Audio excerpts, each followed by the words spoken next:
Hey guys, welcome back to my channel. If you like the video, make sure to subscribe to my channel. Let's begin.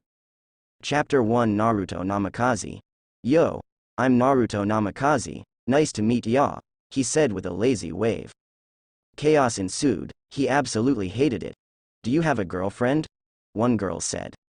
Where are you from? Another girl shouted. Oh great, another pretty boy. This time it was a guy that said that. Go back to where you came from, shouted another guy, we don't need another Kiba. Another guy said, I say we kill him. Okay, that was obviously a threat. Alright class, settle down, the teacher said over the loud noise the students were making. He then turned to me, now Namikaze-san. Why don't you sit next to Gremory-san over there? He said as he pointed to a girl. Said girl was extremely beautiful. She was dressed in the Kuo Academy uniform for females, which consisted of a white long-sleeved button-down shirt with vertical lining, and a black ribbon on the shirt collar. She also had a black shoulder cape which matched the black button-down corset, a magenta skirt with white accents and brown dress shoes over white crew-length socks. However, it wasn't her clothes but her hair that stuck out the most. It was a distinct crimson color that was similar to the color of blood. It flowed out from the top of her head to the back of her thighs, with a single strand at the top, and loose bangs covering her forehead. Her eyes were a blue-green color like gems and her skin was a porcelain white. She also has some of the largest breasts he had ever seen, which admittedly he had seen a fair amount of large-breasted women in his life. All in all, she was certainly a gorgeous woman by any man's and a few women's standards and he walked up to the empty chair beside her and the teacher began his lesson for the day. All the while, Rias had been staring at him, wide-eyed. Later that was right, he was at Kuo Academy, a prestigious school in the city of Kuo, Japan. Originally it used to be an all-girls school, however in recent years it unexpectedly became a co-ed school. Consequently this led to a larger number of females to males in the student population, which makes it an ideal location for all males. All males except him. Vultures, the lot of them, he mumbled to himself. He was a fairly tall person, standing at a height of 180 centimeters, 5 feet 11 feet tall. He appeared to have black spiky hair and had blue eyes like the ocean, a trait that he had inherited from his father, pale skin and a round face. He wore the standard Kuo blazer, which was black with white accents with matching black pants and brown dress shoes. He however had foregone the white button-up shirt and decided to wear an orange shirt instead. All in all he was rather handsome, if a bit plain-looking. Currently he was wandering the endless halls of the Kuo Academy, during the lunch period. One of the reasons was to get away from all the people, many of which were so faceless that all they could do was talk about the ones who had a sliver of individuality. Another reason was he was keeping an eye out for something interesting, so to say. So far nothing, but who knows what he could find. Slam. His thoughts were ended when he turned the corner and abruptly slammed into something, or should he say someone. Sorry about that, he said, as he got up and lowered his hand to help the other person. No, it was my fault, she said as she grabbed the hand and used it to help herself up. The person was none other than the girl he had sat next to in class earlier. Well anyways, Miss he asked, fishing for a name.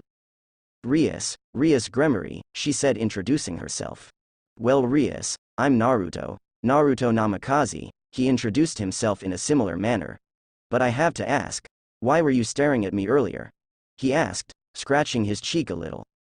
Said girl had the decency to blush a little out of embarrassment for being caught red-handed. You noticed that? She asked. He chuckled a little, it was kinda hard not to notice after you did it the entire class. Rias then clutched a necklace that he didn't notice before. It was a silver chain with a matching silver vial with some kind of liquid inside. It was rather unassuming on her gorgeous frame that it almost looked unnoticeable. I guess you reminded me of a friend, she said, looking away in sadness. Noticing the change in atmosphere, was he a good friend? He asked. Rias smiled a little in remembrance. Yes he was. Well if you don't mind me asking, he paused. What happened to this friend of yours? He died, she said somberly, in a fire. Abruptly, and breaking the sad mood, the bell rang, signifying the end of the period. Well Rias-chan, if I can call you that, Naruto said, asked. The girl just nodded her head with a smile. If I may call you Naruto-kun. It's a deal, he accepted. Well, Rias-chan, I better head to class, he said with a wave, as he walked off. He did, however, narrow his eyes at a nearby office. Said office was for the school nurse who just so happened to have black circular glass with long silver hair put into a ponytail. I see, she stated as she looked over the chessboard. You were right, 100%, said her, Rook. Said girl, Kaneko Taju was a short petite girl with short white hair and golden eyes. She had 2 white bangs going past her shoulders and several loose bangs over her forehead, while the back had a short bob cut, with 2 black cat hair clips on each side of her hair. For attire she wore the standard Kuo uniform, although she had foregone the shoulder cape. All in all, she was incredibly cute, and often reminded people of a cat. Yeah, you totally called it. Standing next to her was her queen, Akeno Himejima. She had violet eyes that sparkled with mischief. Her long flowing black hair was styled into a high ponytail that reached down to her legs with an orange ribbon, with 2 strands sticking out from the top and backward. She also had, much to her own reluctance to admit, breasts that were in fact larger than her own. Like her, she wore the full Kuo uniform, except she had black calf-length socks instead of white. All in all, she was a model, Yamato Nadeshiko, or ideal Japanese woman. I'm just glad I asked you two to keep a close eye on him, she responded. Yup, came the short reply from Kaneko. Akeno then turned to her and asked, what's next? What do we do with him now? We need to make our preparations immediately, she said as she moved her pawn. Rias Gremory was having a great day. She had found out that one of the students here had a particular scent thanks to her, Rook, a draconic scent. Dragons were known to be strong creatures, with the weakest of their species usually being around a high-class devil in power. For a student to have the scent of a dragon, he would have to have dragon blood or a dragon-type sacred gear, and she was leaning towards the latter. Dragon-type sacred gears were powerful with even the weakest, that being the sacred gear, twice critical, which was able to double the user's power, being useful. To reinforce this, said student had been targeted by a fallen angel, when one had asked him out on a date. Sure, it could have been that the former angel had fallen for her underclassman, but she doubted it. For the Grigori to target a human, it meant that he was powerful. All she had to do was slip a flyer onto his person, and when he had a strong desire, she would be summoned. And she would be there to save him and hopefully win his loyalty in one fell swoop. With luck, he had the potential to be a strong individual, and he could help defeat him, and get her out of the marriage her family had forced her into. All in all, her plans were set and she was having a good day. That was until she had met him. He had reminded her so much of him. He had similar spiky hair, and he even had a love for orange, judging by his shirt. However, the thing that resembled her fallen friend the most was his eyes.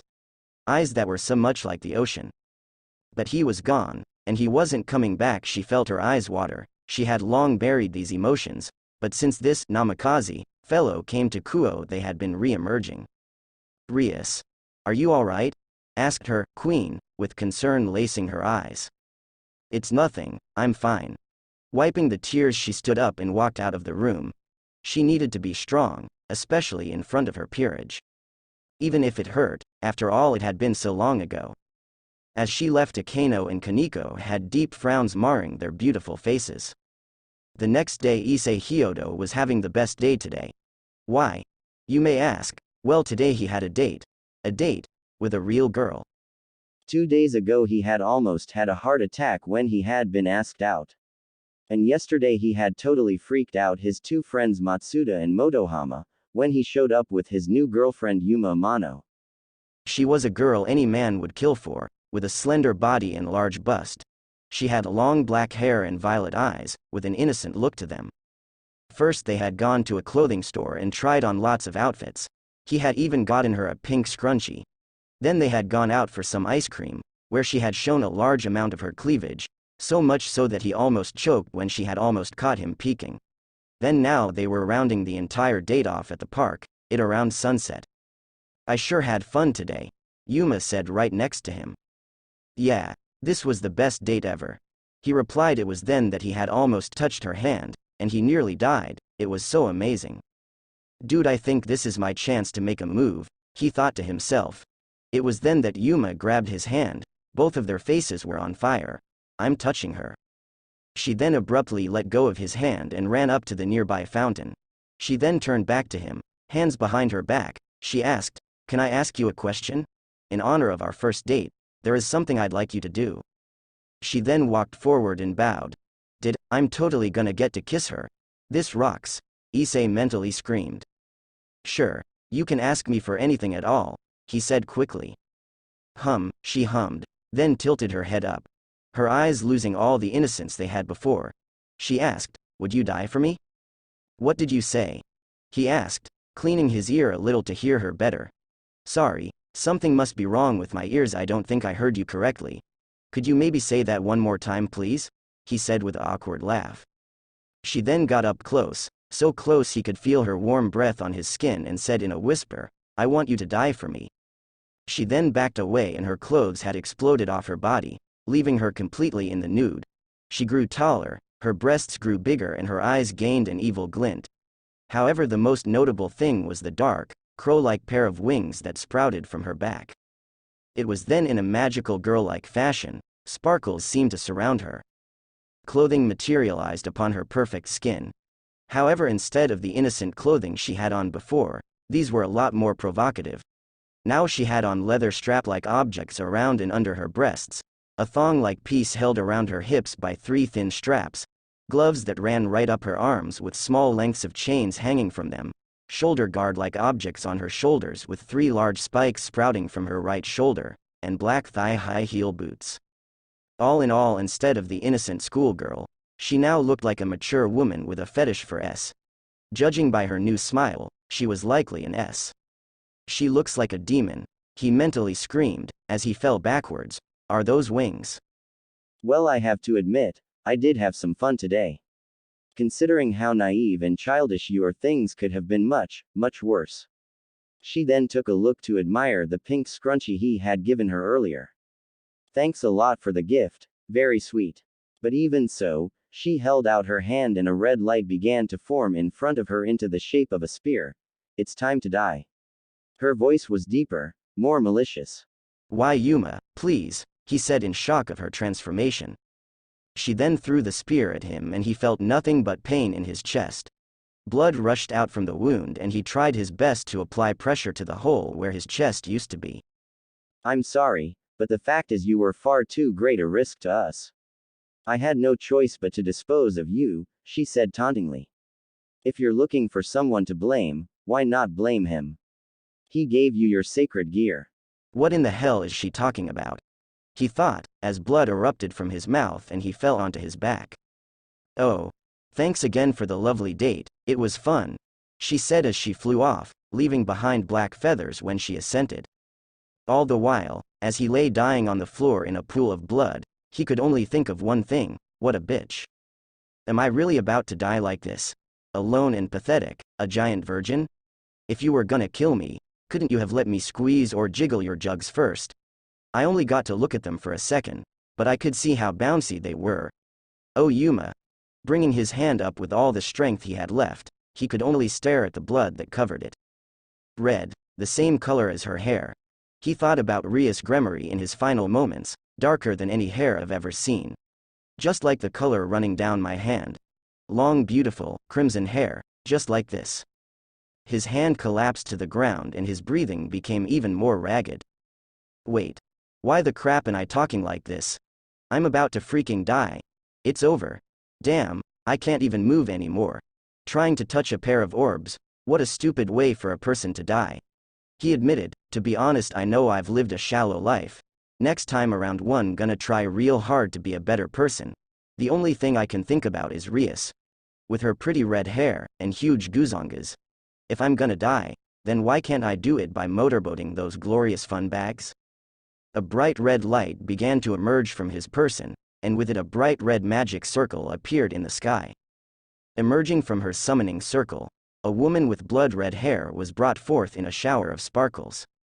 I have come. You are the one who summoned me, are you not? Her hair and clothing billowed out in the wind. Who is that? He thought. Since death is upon you, I will gladly take you in. It was then, not that he could see, Bat-like wings began to emerge from her back. From this moment forward, you will live your life for my sake. Unknown to them, high up in the trees a person could be seen watching the entire scene. It was none other than Naruto Namikaze, the boy she had met earlier that week. He chuckled to himself, "Way to go, Rias-chan.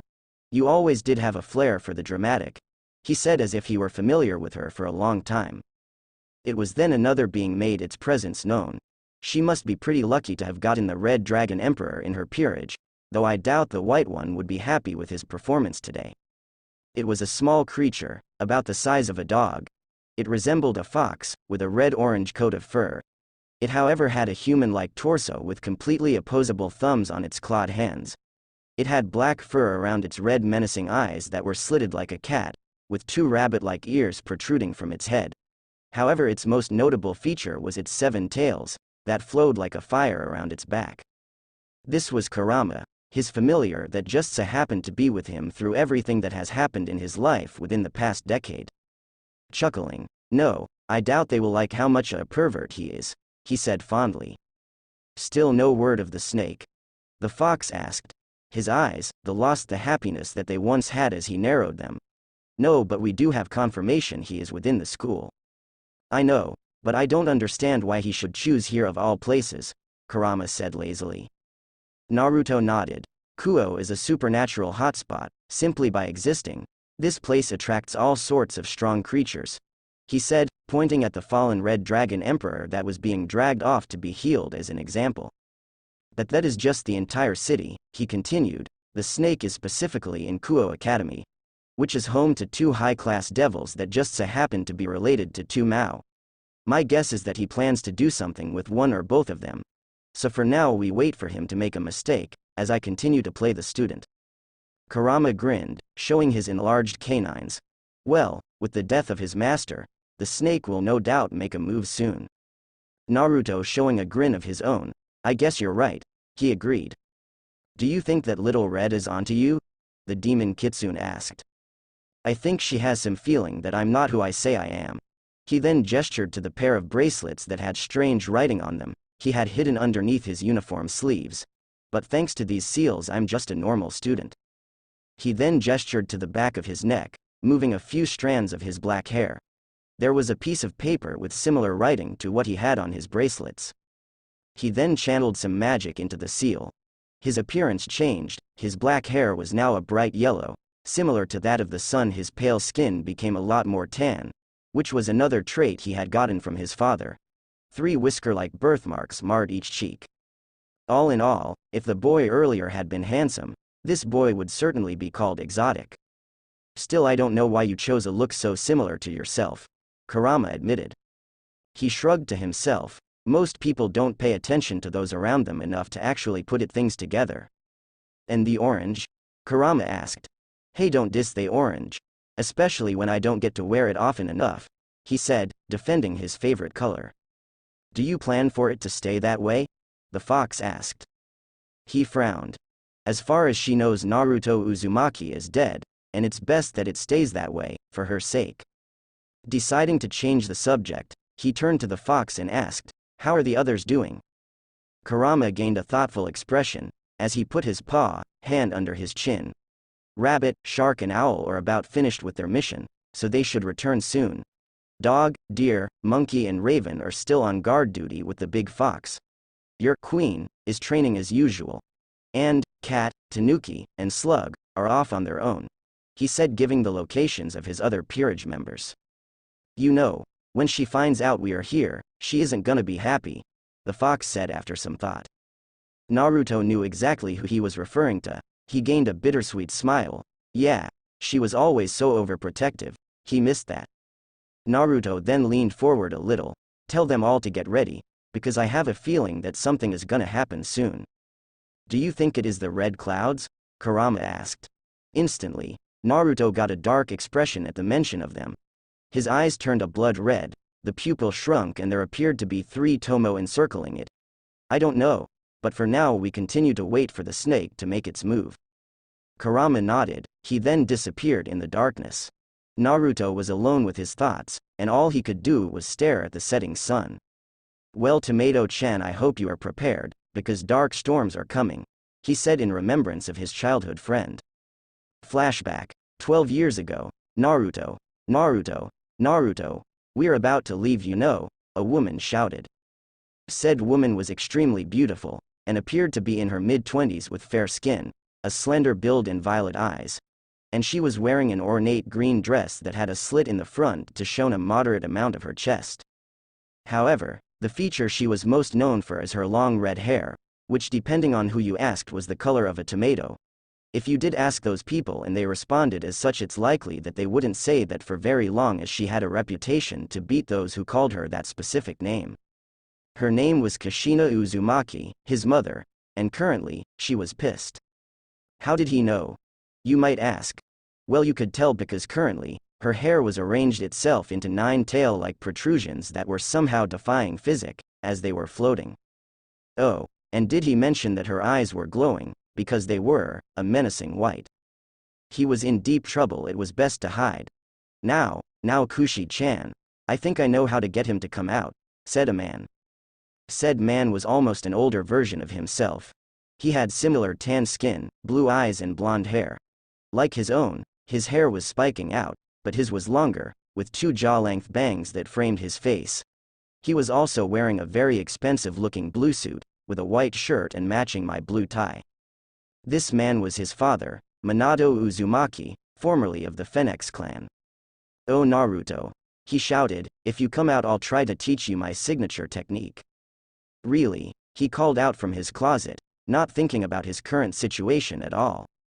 It was then that he was pulled out by his mother from his collar, and it was then he realized his mistake. His mother raised her fist into the air and smack out of the closet came out a young 6-year-old boy, with golden hair, blue eyes and 3 whisker marks on each cheek that made him look extremely cute. He was currently nursing the lump on the top of his head, courtesy of his mother. Nope, his father said with an eye smile. Pouting, he grumbled. I don't understand why I have to go and meet some stuck-up rich guys all the time. Well Naruto, his mother chastised as she waved her finger in the air. Today we are visiting the Gremory estate, with Lord and Lady Gremory. I hear they have a daughter around your age, who knows, you could be friends, she said in thought.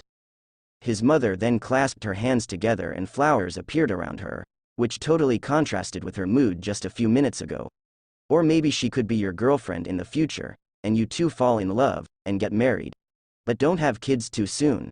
There are too many kids having children with hussies these days, you know. Tears then welled up in her eyes. Oh Minato. Our kid is growing up too fast. It just felt like yesterday I was changing his diapers, you know. Moom. He whined, interrupting his mother's ramblings.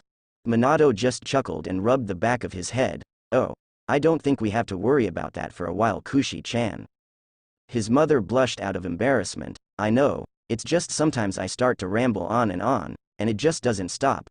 But I try to stop, but I can't help it, and it just gets out of control more and more, you know, and I'm gonna be quiet now, she said after she realized she had been rambling again. Alright, let's go, he said, gesturing to the time. He then leaned down towards his ear, and whispered, and who knows, maybe I'll end up teaching you the first step of my Rasengan if you behave. Fine, he sighed, wanting to get this entire thing over with. 1 train ride later. The Gremory estate was large, larger than his own family's house. It was grand, with a multitude of exotic plants. It was larger than it needed to be and was only good for one thing, a show of wealth. As devils, showing your own power was in your blood, but still, it just seemed too much. After the guards let them in, the inside was much the same as the outside of the house, grand. The halls were heavy in the color red, with ornate and intricate paintings lining the walls. They were led to a room by a maid. They had no doubt chosen one of the more beautiful ones they had on staff. She stopped at a door and bowed. Lord and Lady Gremory are waiting inside, she said as she opened the door. Inside were 3 people, 2 adults and 1 child. The man, no doubt Lord Gremory. He had the appearance of a man in his mid-30s, though he was likely much older than that. He had vibrant red hair that was tied into a loose ponytail, with a black hairband. He had bright blue-green eyes, with a short beard along his chin. His wife, Lady Gremory, had brown hair and violet eyes. Her hair was short, only going down to her upper back with two bangs framing her face and a single strand at the top. She wore an elegant white dress that was cut low to show off her large chest. It also showed the beautiful necklace with a violet gem that matched her eyes. "Greetings, Lord and Lady Uzumaki.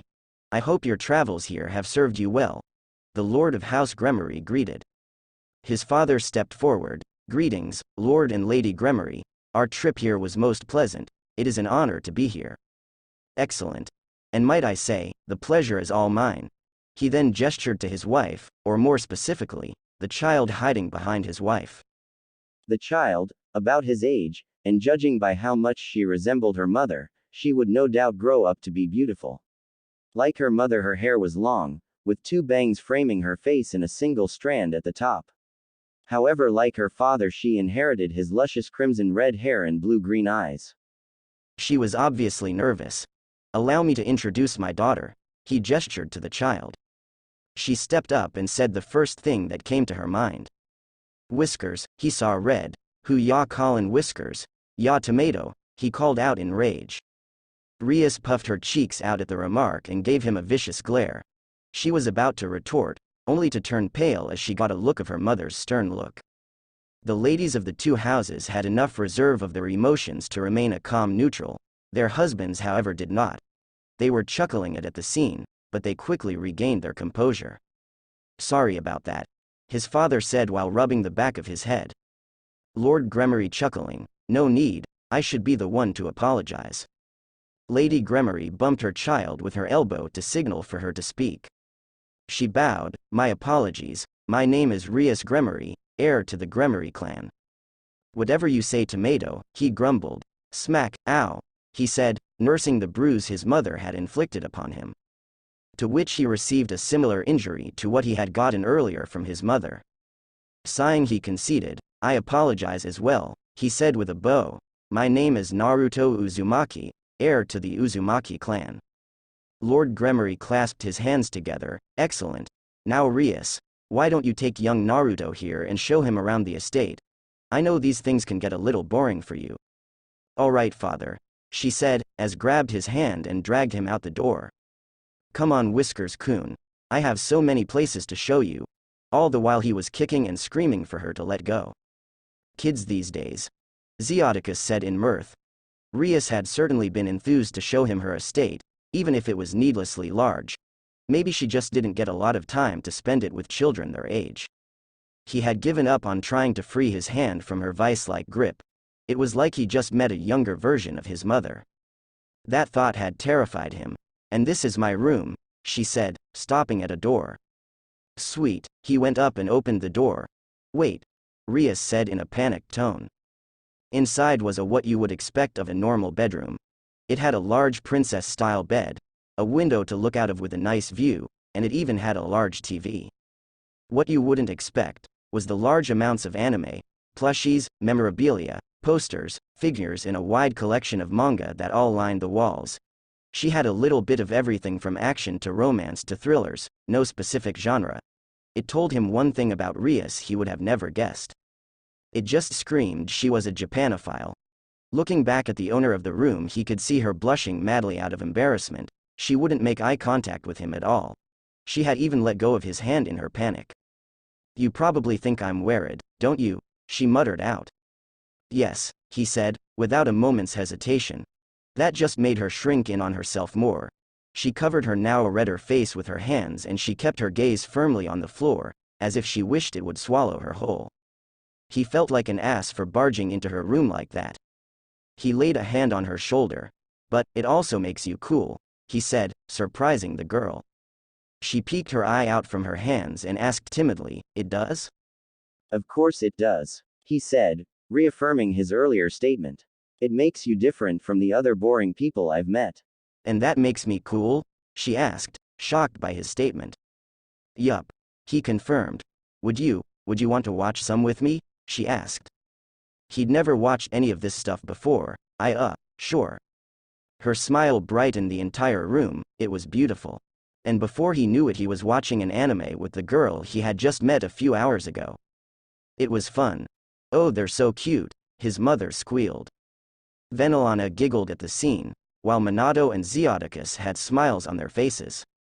The scene they were staring at was Naruto and Rias curled up next to each other, asleep on Rias's bed. Both had a content smile on their faces as they laid in each other's embrace. It seems they had fallen asleep while watching their show. "Ah, young love," Zeoticus sighed wistfully. "Let's get the cameras," his father shouted. End chapter. Chapter 2 The Snake Flashback, 10 years ago. "Who wants me?" a voice shouted, echoing throughout the forest. "Who's there?" a little girl screamed. "The master of the familiar, aka Zotoji," shouted a man from high up in the trees. Zotoji was a middle-aged man with red spiky hair styled in a backwards cap with a little patch of hair sticking out of the front. He wore a white tank top with a blue jacket tied on his waist and brown cargo pants. He also had brown sandals and to finish off the look a bright yellow backpack attached firmly on his back. That's right. He was in the familiar forest, along with Rias and her aunt, brother's maid as a bodyguard of sorts. There was also the familiar master, who just so happened to look like a Ash Ketchum wannabe. "That's the familiar master?" he asked incredulously. "Oh wow," the girl next to him said, amazed at his cosplay. "If it goes to find familiars galore, then you've come at the right time, that's for sure. The full moon is out to help you decide and I'll be the one to act as your guide," he rhymed. "Zatoji-san is fond of making things rhyme," the maid said next to him. Yeah, he had guessed that. Graphia was a beautiful woman, which seemed to be a constant throughout his life. She appeared to be in her early 20s, her hair was silver and went down to her back. It was styled into 2 long braids on each side of her face with blue bows at the ends and silver eyes. She was currently wearing a blue and white French maid outfit with long blue sleeves and a white maid headband over her head. Why she wore that maid outfit all the time he would never know. In the 2 years he had known her, Rias Gremory hadn't changed that much. She still had the same red hair, gem-like eyes and love for anime. That was probably why she liked the wannabe's outfit. He on the other hand just had one thought. "Yeah, nope," he said, and he was about to walk off before he was grabbed by the collar of his shirt by his friend. "Oh come on Tomato-chan," he whined. "Whiskers-kun," she retorted. "Tomato-chan. Whiskers-kun. Tomato-chan. Whiskers-kun." He stuck his tongue out, she just pouted cutely. "I would refrain from going out on your own in the familiar forest, Naruto-sama," Graphia chastised. Looking back at his friend, he saw her almost pleading eyes. He could tell she wanted him to stay with her. Sighing, "Alright, let's stay with the Pokemon trainer wannabe," he conceded. Zatoji, either not aware of what was going on below or not caring, continued. "Now how can I help you? Tell me all your wants and desires. A strong one. A fast one. One that likes to set fires." Rias stepping up to state her wants. "I'd like a familiar that is really helpful and super cute and fun." "Cute and fun, done and done," was the familiar master's rhythmic reply. "I just want something to deliver flyers for me," he grumbled out. The first thing that Zatoji showed them was interesting, to say the least. It was a water sprite, a Undine to be precise. He didn't know what he was expecting. But watching all the anime he had with Rias, he had guessed it would look a little different. Like a beautiful pale-skinned woman with long elegant cloud-like blue hair, kind of like in the anime Black Clover Rias made him watch. Instead it was a heavily muscular man-like woman with curly hair, who looked like it could bench press him in half. Not cute at all. A saint might say she had really kind eyes and that even though she was though on the outside, that she had a good heart. But he wasn't a saint, he was a devil. And he knew different about the Undine. It was ugly, really ugly. Right now he was with Graphia, Rias and that weird familiar master, just wandering around and hoping to stumble upon something neat. Graphia said, the best way to find a good familiar was by brute force and luck, or something like that. It was a little more refined, but he got the message. So they were just waiting for themselves to stumble upon something through pure dumb luck. He had always been lucky, so hopefully that luck would pull through here too. Maybe he could get a cool dragon, or a large multi-headed dog or something cool like that. One could only dream. But sadly Zatoji had told them that this was the safest part of the forest. Since they only needed a low-level familiar because they were so young they wouldn't be safe in other parts of the forest. After a few minutes of walking, he heard a particular noise in the foliage. It sounded like whimpering. What's that noise? He asked aloud. What noise do you hear? The familiar master then tried listening for what he heard. Oh dear. It sounds like an animal is in fear. Listening to where the noise was, he pointed in the direction he heard it come from. Quick Naruto. Let's go, he said, running off in that particular direction. He and Grafia followed, and what they came upon was a baby fox. A fox that didn't look like anything special and only had a singular tail. Although the kitsune did have very large bunny-like ears. It looked like it hurt its leg. Even though it was hurt, it still showed a fire in its eyes. A fire that would strike the moment it saw us as a threat. Holding his palm out to lessen its worry, it leaned down so he could see it better and saw that its leg looked broken. Its leg is broken, he stated. The familiar master used a nearby stick that was thick enough to act as a splint as he tied it to its leg with rope he fished from his bag. After a while it was done, and hopefully it would keep it on long enough for it to heal. He wished he knew healing magic. It would be pretty useful right about now. This boy's parents must have bit the dust, or else this little guy wouldn't be with us, Zatoji informed in a rhyme.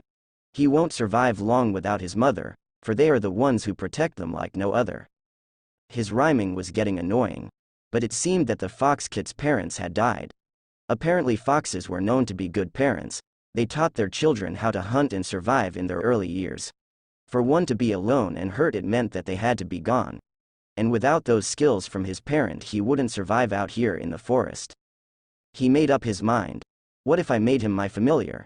He asked. After some thought, the familiar master replied.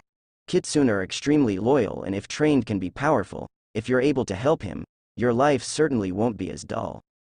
He was pretty sure that was an insult, but he didn't care at the moment. Looking at the small kit, he asked, "What do you say, boy? Do you want to become my familiar?"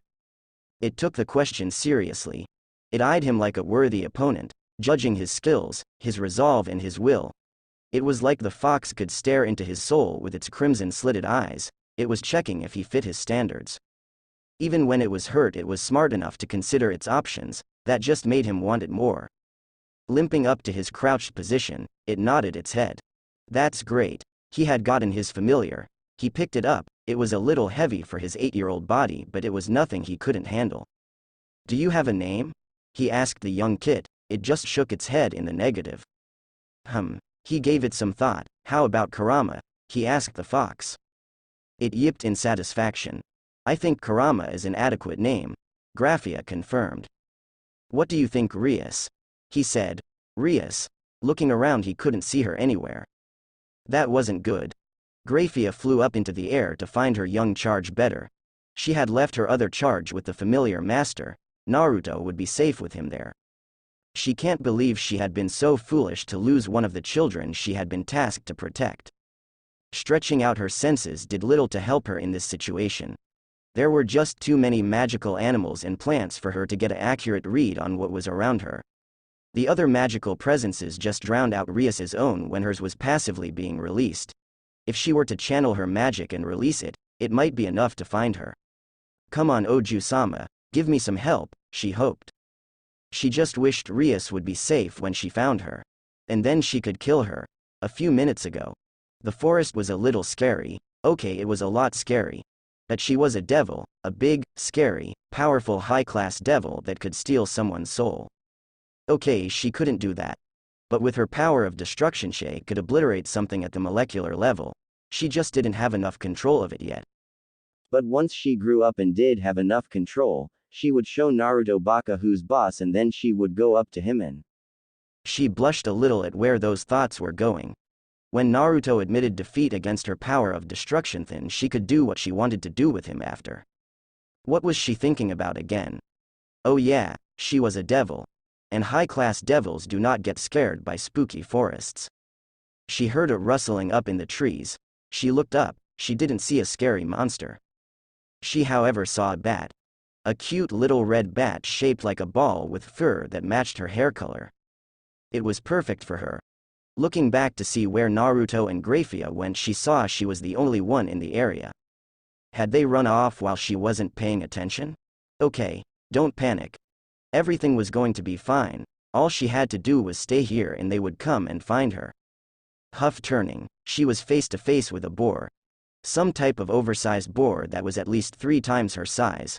It was brown, with a patch of red fur on its back and some black markings around its eyes. But the scary thing was its pale white eyes and 2 pearl-like tusks that looked just about sharp enough to skewer her. She did the only logical thing she could think of. She ran. She ran fast, faster than she thought she could run. She guessed the fear was a good motivator. She carefully avoided the large trees, but the creature was strong enough to topple them over. This is not a normal boar, she realized. She didn't know how long she ran, but she ended up in a clearing. Spotting a large rock, she knew it was her only chance. All right, I'll use that, she thought. She used all her devilish strength to jump at the top of the rock. Successfully managing to do it, she would come to realize that the action was in vain, as the large boar just rammed straight into the boulder. Losing her balance, she collapsed along with the boulder she was standing upon, injuring her leg in the process. She channeled her power of destruction, only to realize that with the combination of her injuries and her fear, she was unable to focus her magic enough to send out a blast at it. All she could do was watch as the boar turned around to charge back at her once more. The bat, that she had spotted before, charged at the boar in an attempt for it to stop. The boar just swatted the small creature away as if it were a fly. The bat suffered the same fate that she soon will. Is this where I die? She asked herself. She could vaguely see a figure that jumped in front of her. It looked like Naruto. He took a look at his surroundings. How dare you do this to my friend? His voice was calm, but it was laced with a roaring fury. His eyes were murderous, glaring a constant hate that only the pain of a loved one could provide. No, don't, run Naruto, run and don't die, she mentally screamed, but all that left her mouth was a terrified quiver. She had gotten not just herself, but her best friend killed. Naruto held out his right hand and a pale blue spinning ball of magic seemed to materialize on his palm. There was no hesitation, he just charged. Unfortunately, so did the boar. They clashed in the middle, Naruto sending the orb right into the beast's snout, narrowly avoiding its large ivory teeth. Rasengan, he muttered, a reference to the technique he was currently using. The spinning orb ground into its flesh, before it violently exploded, releasing the compressed energy that it had contained within it. A shower of blood shot out, but it wasn't her friend's. The beast, too injured from its clash, collapsed onto the now red-stained ground. Her friend's clothes were stained with blood. He was standing victoriously. He turned around. She saw something. His eyes were blood red, with 2 tomos spinning around the small blackened pupil. They were also laced with so much hate within them. It didn't suit him at all. She much preferred her fun-loving goofy friend to this. Why your eyes? She said in surprise. Naruto, realizing what she said, took out a knife. The knife was strange, as it was 3-pronged with a set of strange writing appearing on the handle. In the reflection he saw something surprising. Sharingan, he muttered, referencing the dujutsu he now possessed. At first he didn't know what was happening. Once he saw Rias hurt and about to be killed, he saw red. He had never been able to perform a perfect Rasengan before, but with the Sharingan, he proved himself wrong. Worrying about this later, his eyes returned to their normal sapphire blue. Rias, are you all right? He asked, as he walked over to the fallen girl. That broke her out of her shock. The weight of what she had just been through struck her like a school bus. She collapsed right onto her best friend and cried, uncaring of the blood that now covered them both. She just clutched her friend tight, afraid that he would disappear at any moment. The near-death experience taking a toll on her mental abilities. All the while he had caressed her back gently, showing that he was here. He didn't know how long they had been there. How did you find me? She asked. Her voice was muffled as her head was currently in his shoulder. I had a friend, he said with a smile. She now saw what he was referring to. It was a small, cute baby fox with a splint on his injured leg. Apparently the fox had some sort of ability to find people across far distances. Taking deep breaths, she ended the hug, but she still clutched onto his hand like a lifeline. Hi. What's your name? She said, letting the fox around its abnormally large ears. It yipped in satisfaction. Kurama, His name is Kurama. He answered for the kitsune. Rias pouted, which even while her face was covered in blood, was extremely cute. No fair, I wanted a cute one. I thought you already found one? He said, pointing above her head. What are you? She said before she spotted what he was referring to. It was the bat from earlier, still going strong even after the blow it took earlier. The bat was currently floating above her head. It's you. Reaching up to grab the creature, accidentally letting go of Naruto's hand. He just put his hand firmly around her waist, she loved it. Catching the bat within her grasp, I'm gonna name you Mocha, she said. Naruto chuckled. This was sweet, but the moment had been ended abruptly by one familiar master. Kid, you ran really fast. It totally left me aghast, looking over the area only to spot one thing. Holy shit, it's a demon boar, forgetting to rhyme in his astonishment. Grafia flew right over them and called out, Rias, Naruto, are you alright? Foregoing honorifics in her panic seeing them covered in blood. We're fine. Grafia. Grafia came flying in next to Zatoji, and she looked pissed. Zatoji. Enlighten me on what a demon boar is. Now, in a tone that left no nonsense. Ah, well Devil-san. A demon boar is a type of demonic boar that, hunts devils for fun, he said. Now it was fear that made him forego his rhythm. And why? Pray tell, is that dangerous of a creature in the safest part of the forest, she asked, this time a little more forceful. Well you see, it is really hard to tell which kinds of familiar are of the demon variety. Because they look exactly the same as normal familiars, and they only, show they are demonic by the fur around their eyes. And they only get those when they get to a certain level of power. Quite frankly, I'm surprised that they were able to kill one of them, although the boar looks to have been extremely young. Upon him seeing Grafia's murderous glare, he shut off his ramblings. Oh look. The two have their familiars. Let's go and get those ready for them, he said with an awkward chuckle. Naruto, staring at the scene, said to Kurama, Kurama, if he tries to put you in a thing called a Pokeball, I give you full permission to eat him. The fox yipped in delight, then it showed a foxy grin. Present Issei Hyodo was not having a good day. He had woken up in his bed, that was the first red flag. Because if he remembered correctly, he had died. He had died after seeing Yuma's glorious boobs. But if he had died, how was he alive? But dying wasn't even the worst part. What was worse than dying, you might ask? Well, nobody remembered his girlfriend. Matsuda and Motohuma, who he remembered showing Yuma to, had completely forgotten about her. What's worse is they called him a liar, a liar. Even her contact information, which he had on his phone, had disappeared. The day got a little better, when he went over to Matsuda's house to read the treasured book, Icha. But even after watching Double D's and the nerds who love them, he felt weird. And not the nice tingly weird he usually got, but it was more of a strange weird. He could see perfectly in the dark, and he started to hear things he shouldn't have heard. Like noises that were too far away to be possible. His body also felt lighter, he could jump higher, and he had more energy. But it just felt like his body was changing into something. What was another thing that made his day bad? Well, it could be the fact that he was being chased by one of those black-winged freaks. Black feathers rained from the sky. All he could think about was that it reminded him of how Yuma had left after she killed him. But no, it was someone else, someone a whole lot less sexy and a lot more terrifying. The man landed in front on him. A man with short black hair and blue eyes. His outfit consisted of a gray trench coat, with a white dress shirt. However, the scary thing was the two crow-like wings on his back. Such cowardice, I can't abide such lower-class beings, the man muttered. No. How can this be real? He asked in disbelief. He stuck his hand out.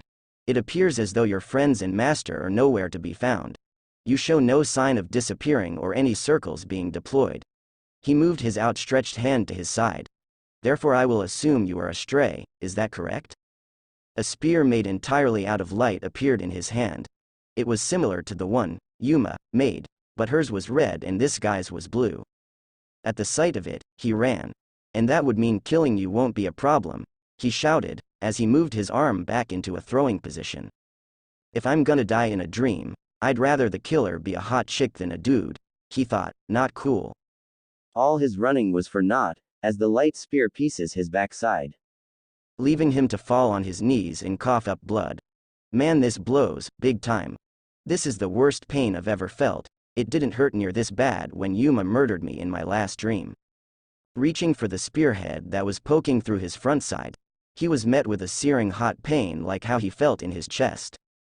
The man, hearing his cries of pain, spoke, "It hurts, doesn't it? Light is a deadly poison to your kind, burns you from within. I thought I'd finished you off, but it seems you're quite the tough one." Raising his hand in the air, another spear of light formed within it. "Don't worry, I'll put you out of your misery shortly." Seeing him getting ready to throw again, he mentally screamed, "Someone help me, please." Ironically, his prayers had been answered, in the form of a blast of red and black power of destruction. The blast completely destroyed the fallen angel's spear of light within his hands. "What did you just do, you little shit?" A bright red light flowed in the distance. "And what the hell is that?" That glow was a magic circle, and with it, appeared a beautiful red-haired woman he recognized. "Keep your hands off of him," she shouted. "Red hair, did Rias come to save me?" he asked himself. He then collapsed to the ground. A blue light spear materialized within the fallen angel's hand. "I'll teach you not to meddle where you don't belong," he shouted angrily as he threw the spear at the girl. The spear was knocked away, however, by her, Rook, who then stood right by her side. Forming a fourth spear, he yelled, "I'm done with you." Charging, he came face to face with a bolt of lightning, courtesy of her, Queen, who revealed herself with a laugh and a spark of lightning in her palms. "That hair," the crow realized, "you're from the House of Gremory." "My name is Rias Gremory, and who are you?" "Other than a fallen angel," she stated. Dusting himself off, the man spoke. "Ha! Well, who knew? This town is currently under the control of the next head of the great Gremory family. So he is a member of your household, I take it." He was referring to the currently bleeding out half-devil on the ground. "If you bring any harm to him, you will get no mercy from me," she said with confidence. The angel adjusted his hat. "I apologize for the misunderstanding, though it is unwise to let your servants run loose like this. Next time he is out for a stroll, he might run into someone less cordial than myself. I appreciate the friendly advice. Bear in mind, if anything happens like this again, I will make you regret that you crossed paths with the House of Gremory, my friend," she warned. "No offense to you, noble household, but you should bear in mind that the same thing can be said to you." Unfurling his wings, he announced, "My name is Donasik. I pray that you and I never again cross paths." And with that he disappeared, releasing the barrier he had put up earlier to keep her pawn within the area. "That was a close call. I can't believe he ran into a fallen one," Akeno said with a hiss. "If we don't do something, he will die," Kaneko stated. "That won't happen," she said. She was about to volunteer herself to heal her pawn. It was then she noticed something, her necklace, the silver vial of liquid that he had given her. It was mocking her. "Akeno," she called to her, "Queen, would you see to it that doesn't happen?" Akeno, slightly surprised, she responded, "Ufufu, I'll make sure of it." She licked her lips seductively. "Who knows, we might even have some fun afterward." None of them noticed the slitted red eyes within the darkness. These eyes belonged to one Kitsune, Kurama, and he had seen the entire thing. He was a devil. A devil. He wouldn't believe it, but then Akeno Senpai had shown him her wings. He had also gotten a great look at her boobs.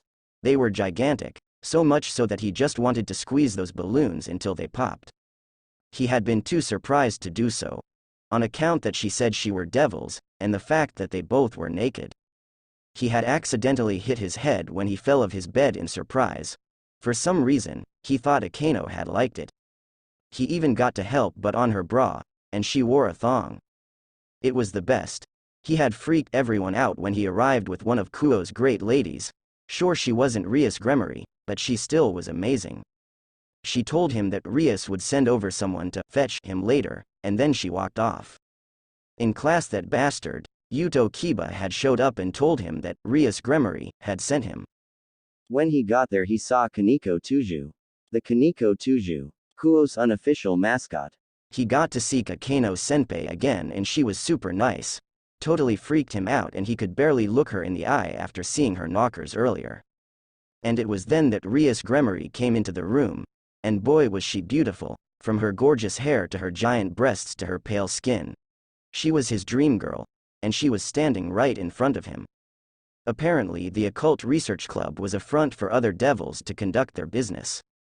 That fallen angels were basically angels that have fallen because they have sinned, and that Yuma was also a fallen angel, and that she had been tasked to kill him.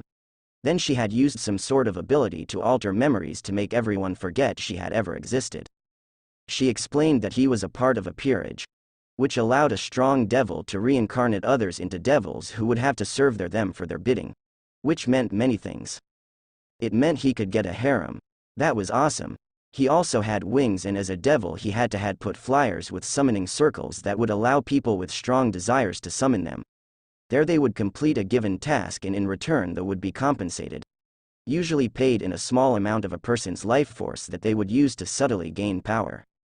Only to find out that he had so little power that he would not be able to teleport himself.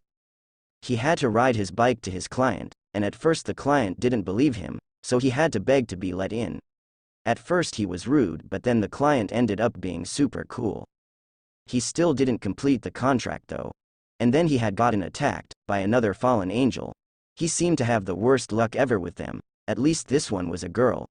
But then he had managed to activate his sacred gear, which according to Rias, were a gift from God he gave multiple humans so they could defend themselves from supernatural creatures. His sacred gear looked like a large red gauntlet that covered his entire forearm with a giant green gem on his hand. It also had yellow spikes on the sides and 2 red spikes at the top. With it he was able to fend off the fallen angel and blast her away with lasers he had been able to create. Rias had gotten angry with him because he fought the fallen angel alone. But what a day it had been. What am I supposed to do if she is still pissed off at me? Issei asked himself. Why am I an idiot? Oh, a girl cried. Looking over at the sound, he came face to ass with a pair of white panties. With a perverted grin he took full pleasure in looking at the girl who had fallen, revealing her glorious undergarments and camel toe. Oh no, it looks like I fell down again. I'm such a klutz, she admonished herself. Helping herself to sit up, she revealed her face. She was a pretty young woman about his age. Her long golden hair flowed down her back, split bangs over her forehead, and a single strand stuck out upward from the top and sloped backwards. She looked to be wearing a nun's outfit, which consisted of a dark teal nun outfit with light blue accents, a white veil over her head with light blue accents, a brown satchel slung on her right hip, and brown boots with black straps in an X-shaped pattern. She also wore a silver cross necklace around her neck. She was both very cute and beautiful, plus she had an aura of innocence that surrounded her. She smiled at him. You must never go near the church again, Issei. Rias admonished him. Why? He asked, surprised. For devils like us, the church is enemy territory. Simply setting foot inside would cause major problems for both angels and devils. Surely you could sense that something was telling you to be careful, she explained. Oh, that's what it was, he said as he recalled the weird feeling he got after going near the church. When I went near the church I thought I felt a chill and my left hand tensed up. She turned to him. That was your devil instincts telling you danger was near. Being in close proximity to someone from the church is a very risky proposition. Also, what's even more dangerous is that some of the exorcists affiliated with the church also use sacred gears. They could really hurt you. He remembered Asia and her sacred gear that allowed her to heal a boy who had fallen and hurt himself. Asia's sacred gear was a pair of rings that allowed her to heal people instantly. Just know if a devil receives a devil purge, it's utterly annihilated. Nil, end of the line, they can feel nothing. They are gone forever, you can never come back from that. Do you understand? Her eyes spoke of total seriousness. Looking away he felt guilty. I got it. I'm sorry. I've gotten too worked up. I want you to be more careful, that's all. She turned and walked away. He hadn't expected this when he had helped a nun find her way to her house. And she had been the nicest girl he had ever met. He needed to get back to class. Lunchtime was about to be over soon. He had missed the first part of school escorting Asia. He had decided to eat his lunch in the old school building. There he was met with an angry Rias. He had told her where he was, and she had admonished him. She had likely been worried about him not being present at school. He felt like an DSS. After a few minutes of walking, he still hadn't felt better. He had made Rias angry at him again, and what's worse was he couldn't see Asia again. Even when she had been nice and invited him to come to her home again. Splash, turning the corner, he was met with a searing hot pain on his left hand. It wasn't as painful as when he had been stabbed in the chest, or the second time he had been stabbed by the light spear as a devil, but his hand still hurt like hell. "I'm so sorry," the offending person said. Turning, he was face to face with who he was pretty sure was that new pretty boy he had heard about. Black spiky hair, blue eyes and orange shirt. Yeah, it was definitely him. This was Naruto Namikaze. He was holding what looked to be an instant ramen cup with steaming hot water in it. Looking back at his left hand, he could see that some of the contents of that cup had spilled onto his hand, and that included the steaming water that had previously been in it, leaving his hand with first-degree burns. How had this guy been eating it? And why was he eating now? It was almost the end of the lunch period. "What the hell, man?" He voiced his displeasure. "Why the hell is this so hot? And why the hell are you eating right now?" Naruto just sheepishly rubbed the back of his head. "Well, you see, I was still a little hungry, so I made my 6th cup for lunch." "6th?" he repeated in disbelief. "Yeah, 6th. I know it's a pretty small meal. I've been trying to cut back a little." He laughed. "Who the hell eats that much ramen?" he asked in disbelief. Naruto gave him a deadly glare. "Hey man, don't diss the ramen. It's the food of the gods." This guy clearly wasn't right in the head. Sure," he agreed. Naruto then turned his head and scratched his cheek. "Look man, I really am sorry for burning your hand. Do you need me to take you to the nurse's office?" He thought about it. He really wished Asia was here. She would be able to heal him no problem with her kick-ass sacred gear. But she wasn't, and he wasn't allowed to go to the church to get her. Akano or even Rias might also be able to heal him. They had healed him before. But he didn't want to trouble them. After all, he had already caused such a big hassle already. Sighing, "All right, fine." After a few minutes of walking, the bell had rung and the halls had been a little crowded. Naruto had led him to where they were going as he didn't know where the nurse's office was. They had been met by a door. Naruto had knocked on it and they heard the standard, "Come in," to let them know they could enter. Inside was a tan-skinned man in his early 20s.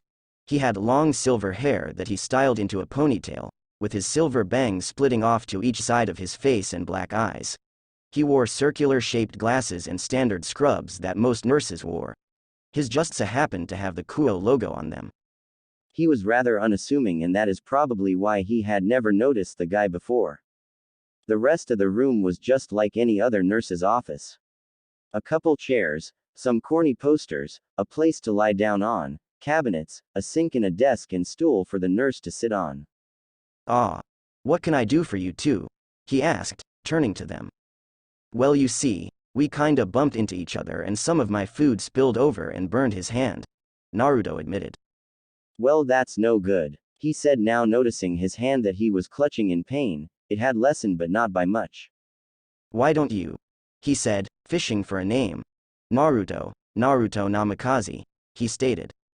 "And I'm Issei Hyodo," he introduced himself. The nurse raised an eyebrow but didn't make any comment. "Well, Naruto-kun, my name is Kabuto Yakushi, the nurse here at Kuo Academy." He gave out his name.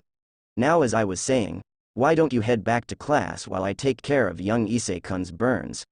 Class just started, so that means you haven't missed much of anything yet." "I guess you're right," Naruto conceded. As he walked over to the door and reached for the handle, the door opened. In it, stepped in what looked to be a college student. He had light brown hair that framed his face, black eyebrows and black eyes. Like Kabuto, he was rather unassuming. Hello," he said, noticing that there were others inside the office. "Ah, Rinji. What seems to be the problem?" the nurse asked.